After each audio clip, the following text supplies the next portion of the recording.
Yep. Hello my guys. Hope you're good, yeah? Yeah, kwa majina naitwa Walter Mwangi Maina. Yeah, and welcome to my YouTube channel. Hivyo ndivyo tunasemanga. Karibuni sana. So, this platform, my friends, my followers on TikTok, I'm called Mwangi wa Maina. They really wanted us to have a platform whereby I can be sharing the classes that we always hold on that platform with you guys, because most of them are nakwaga off and stuff, so that they can catch up with the classes.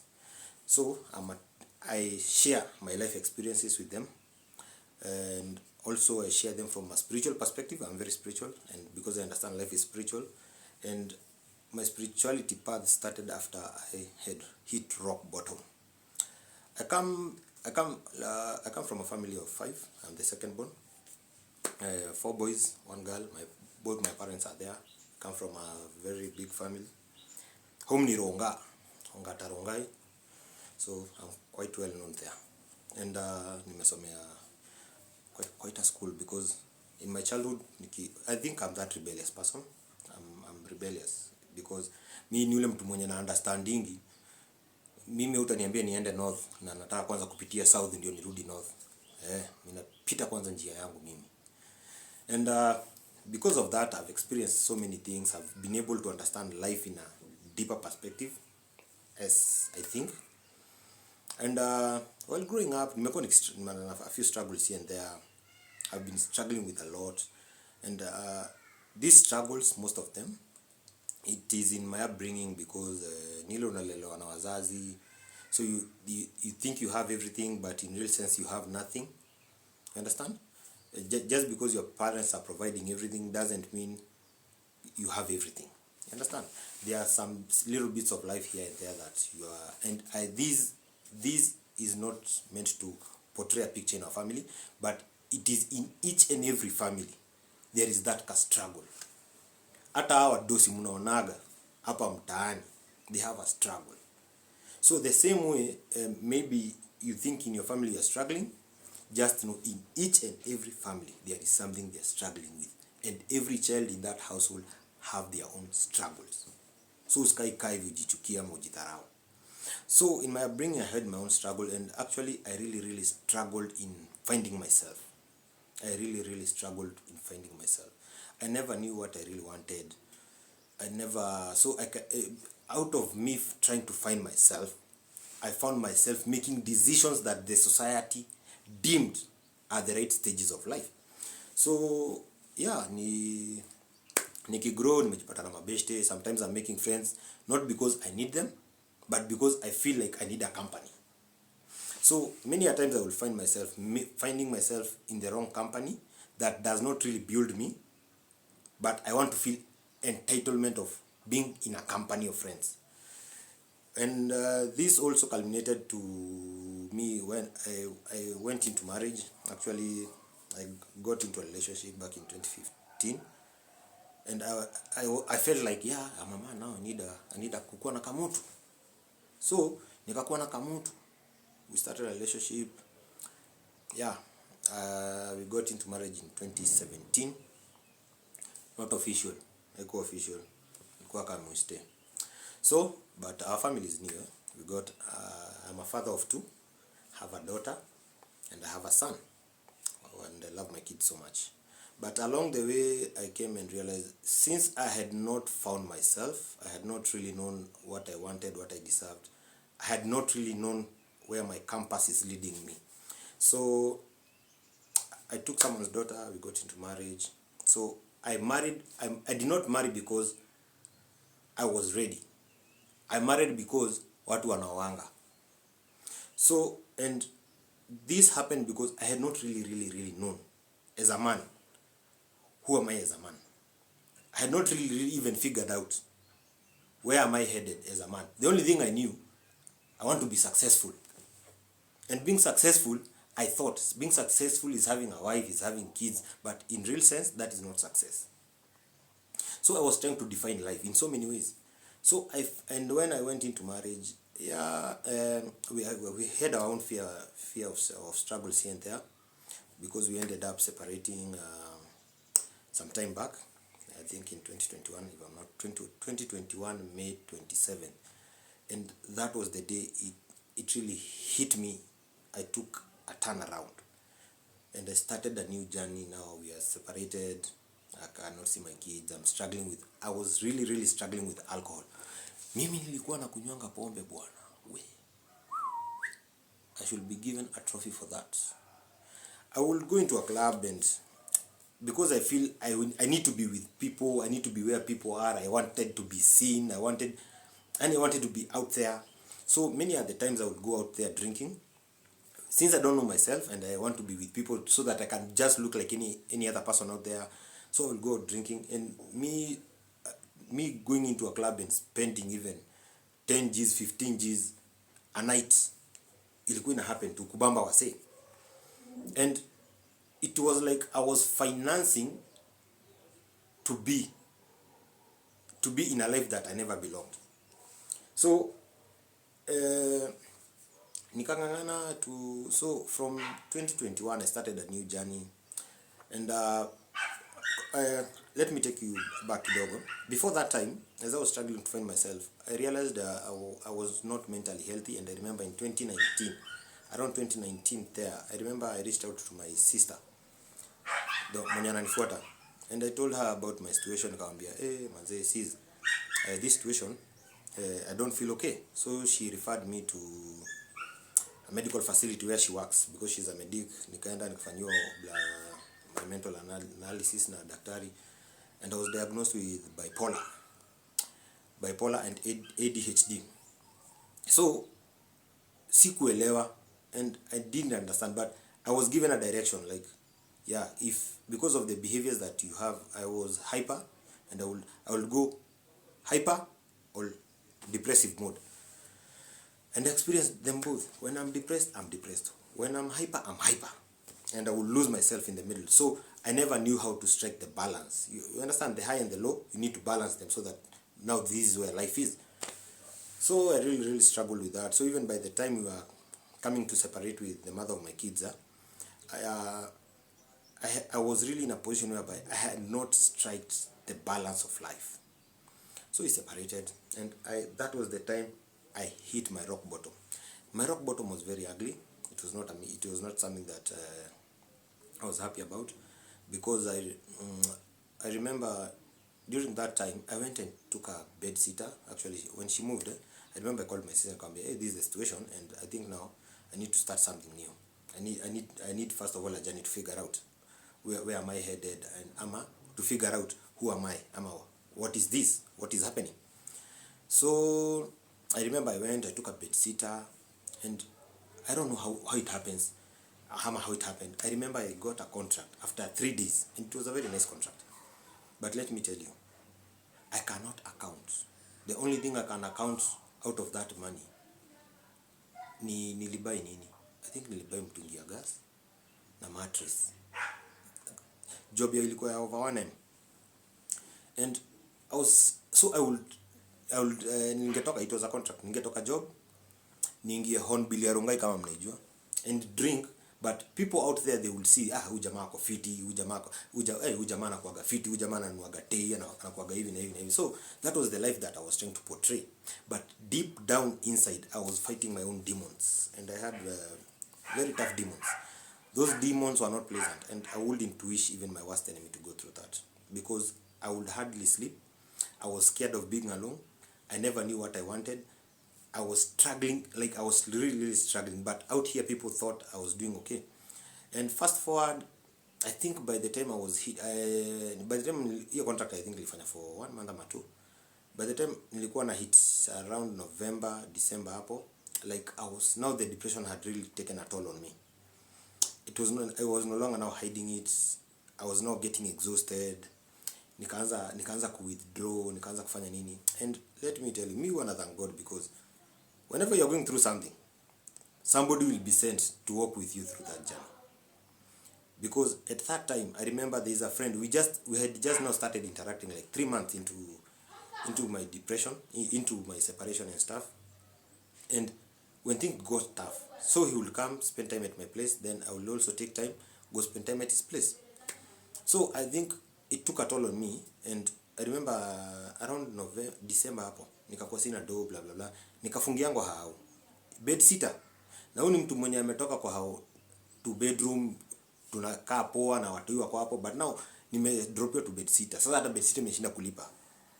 Nikatoka hapo tukaenda tukakaa na beshte yangu. Hiyo will never forget. It was from December around it 20 something there to the following year December.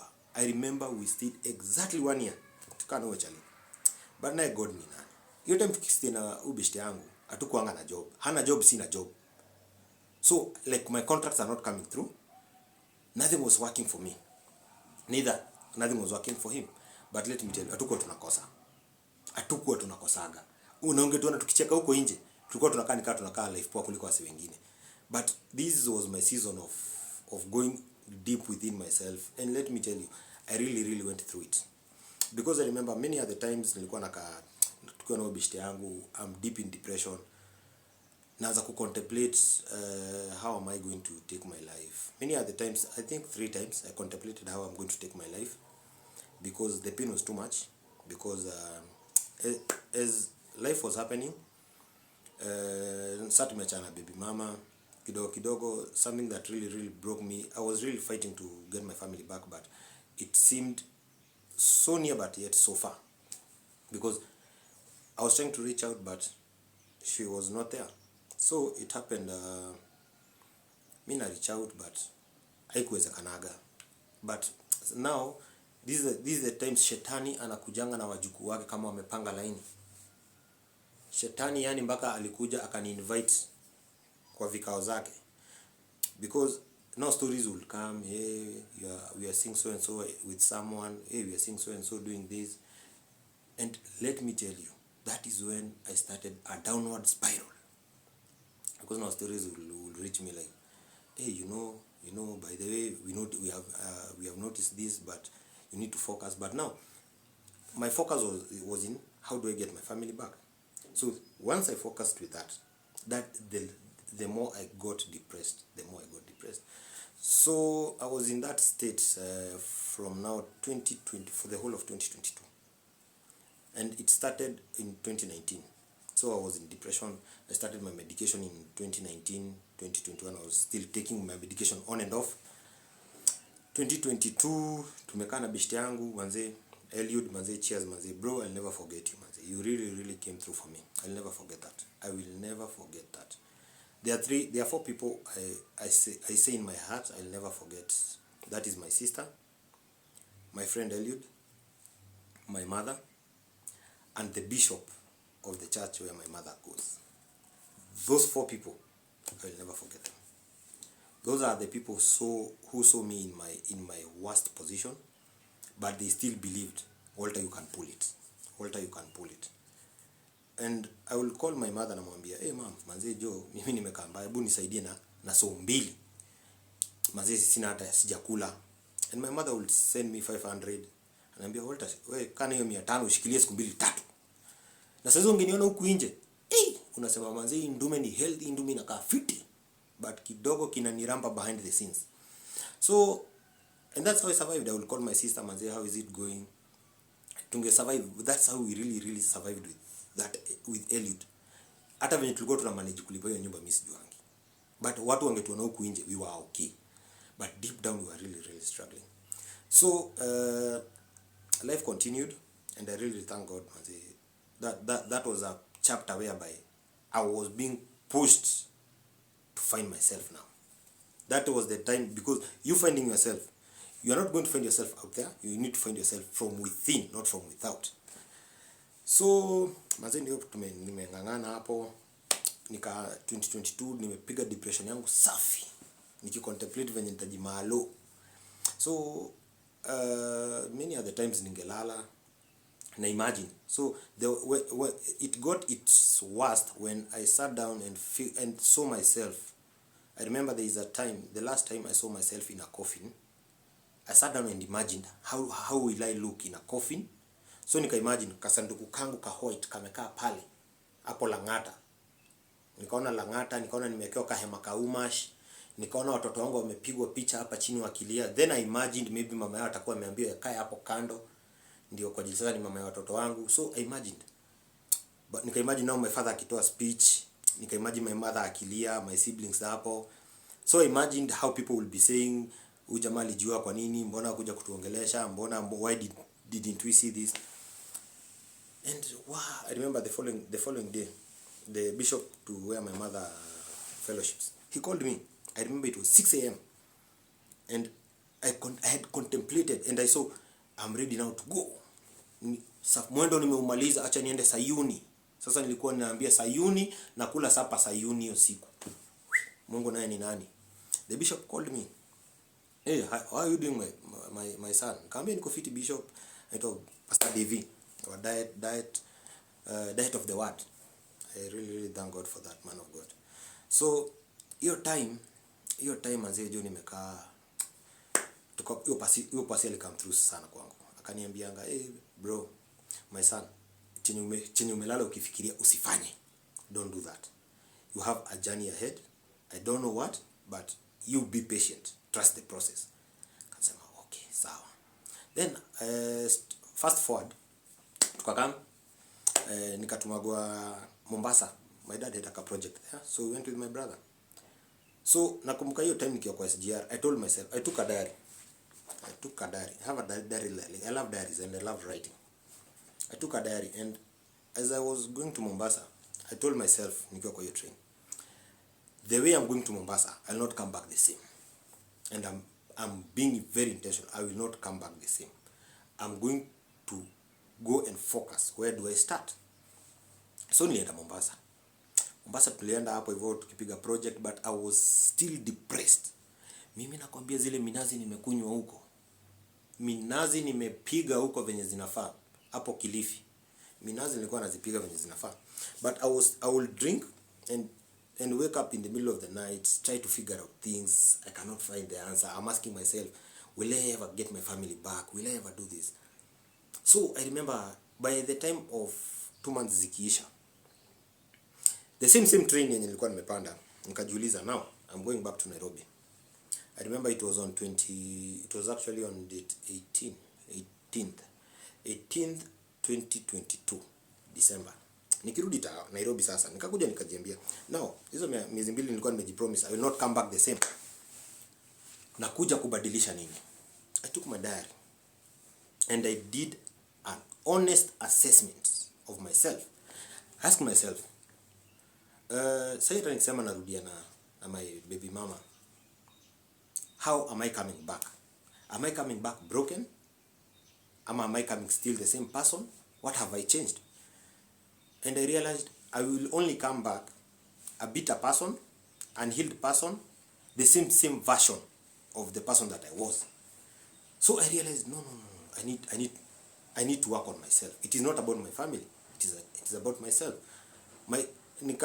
Sasa nikasema, however much we might never get back together, but I think my kids need me. So I brought the picture of my kid, of my daughter and my son. My daughter anaitwa Leilani, my son anaitwa Laman.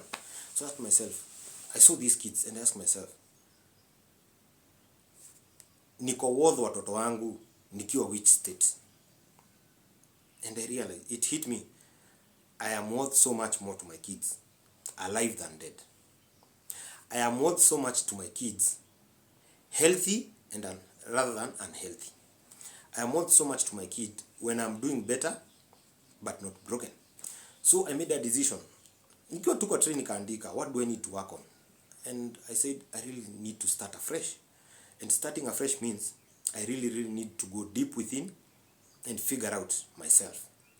And I promised myself I'm going to start life afresh with anything, with whatever I have, whatever spoon and cup I have. That is where I'm starting.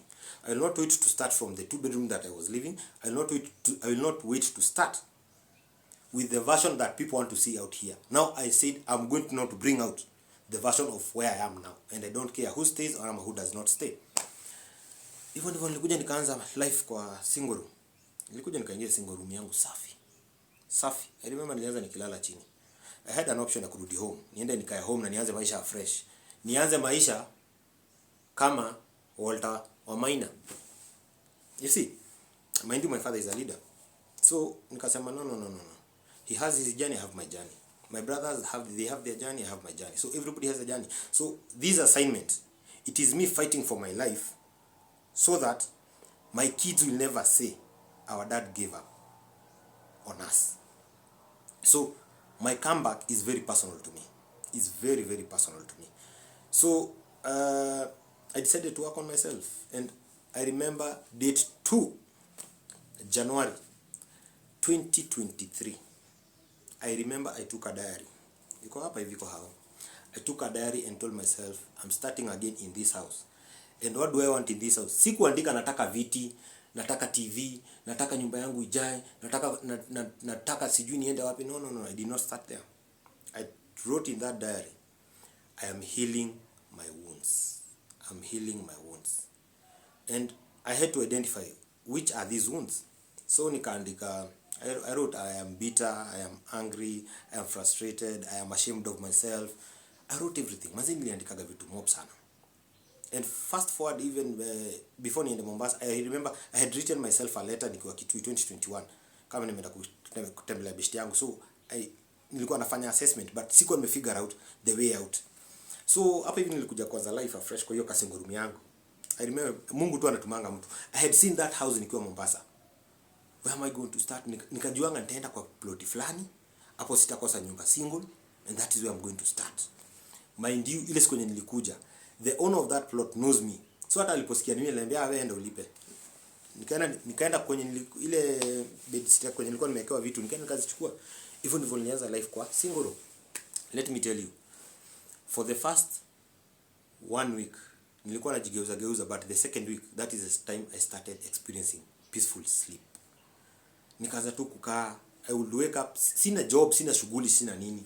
Nikaanza kufigure out what do I need to polish, but every day I would wake up and say mtu fulani aliniacha kwa giza, but God, I choose to forgive them. Mtu fulani alinifanyia, God, I choose to forgive this person. Mtu fulani alinitukananga, God, I choose to forgive this person. Mtu fulani nilimfanyianga lakini hakunifanyia, God, I choose to forgive this person. So I started that journey. Let me tell you, by the time I was finishing with the list of forgiving people and letting things go as they are, it's a journey that took me around 6 months to 1 year. Forgiving is not simple. That is a confession you must make every day. I am choosing to forgive this person. So usikadhani utaamuka hivi sema mimi nimekusamehea, then you think tomorrow you are going to be okay. Tomorrow you are going to be triggered and it will arise the anger of yesterday. So to me 2023 was a journey of forgiveness. It was a journey of rewiring my mind. It was a journey of redefining what kind of life do I want. So I was able to put in pen and paper what don't I want and what do I want. I don't want bitterness, I want happiness. What kind of a man do I want to be? I want to be a kind of a man who is focused, a builder, and this. What kind of a man don't I want? I don't want to be responsible, I don't want to be a weak man. So I wrote all those things down. Na nilikuwa very factual. So forgive the noise. I was very detailed. Niliandika a very detailed points kwa hiyo diary yangu. Nikaandika. So by the time nilikuwa na hit 2023 December, I really thank God because nikianza hiyo 2023 nilikuwa nimechange mpaka physically. Those of you wenye tumeinteract through the works that we do, walionanga picha yangu walikuwa wanasema sio mimi, because I was so huge, I was so dark, I was looking bad. But by the time I was hitting 2023 end of the year, I had figured out but actually 2023 contracts zikaanza kurudi because the more you una release, the more pia na unajituma, but the more you carry the burden, the more you don't have the energy to go out there and venture. So nilijipata kwa situation yenye pia haikuwa rahisi sana, na sitasema ilikuwa a walk in the park. I wouldn't say that was a walk in the park to me. Sorry about that. Nimeweka mbili because I think moja inaweza kazima. So it was not easy for me, but regardless nilipiga hiyo kichaka venye inafaa.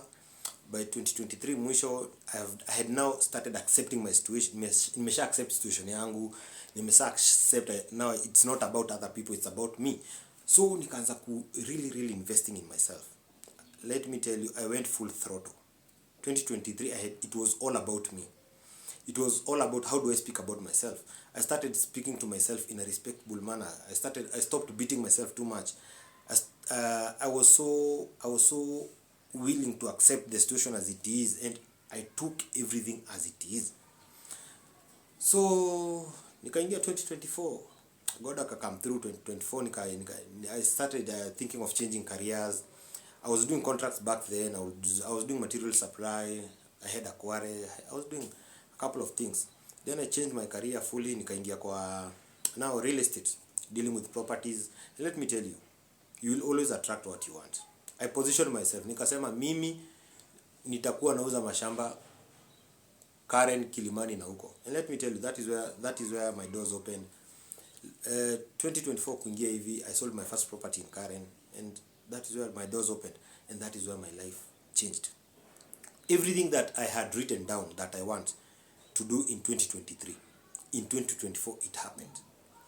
I started creating the bond with my kids. I made sure my kids are happy. I started making sure like I have a connection with them. I started making sure I'm in the best version of a father that I would want them to have. And each and every day, even today, 2025, I'm still working on myself. 2024 has been awesome to me. I started my TikTok account, let me say, late 2023. But I never knew what to speak about. 2024, it got clarity. And it was more like I needed now to share how I understand life. So 2024, I was just doing content on videos of how to relate, teaching people on, sharing what the lessons that I've learned, sharing with them, and because I can relate better with the pain that I experienced, so that people can learn. 2024, that is what I did. 2025, I got a push to start doing videos, lives, but the lives that we do are educational, to do with rejection, how to deal with rejection, breakups, yani how to connect the physical struggles with the spiritual realm, because once you go through that process of your dark season, you'll always come back a totally different person. Let me tell you, the same way you're walking into darkness is not the same way you are going to walk out of that darkness. Something in you must change, and it will change within you and without you. You understand? It will change in the physical and in the spiritual, and even in your emotions, in your thinking. So much of you will change. So I'm still working on that, and this YouTube channel here, it will be purely about to educate people on things to do with life, our subconscious mind, our traumas, life part, the spirituality part of it, and why people are rejected spiritually. We are going to share all this. So I really welcome you all. Thank you. Kindly, if you are there, subscribe. Follow me on TikTok. I'm called Mwangi wa Maina. You're going to find me there. Let us continue elevating, educating, encouraging. Peace out. Thank you.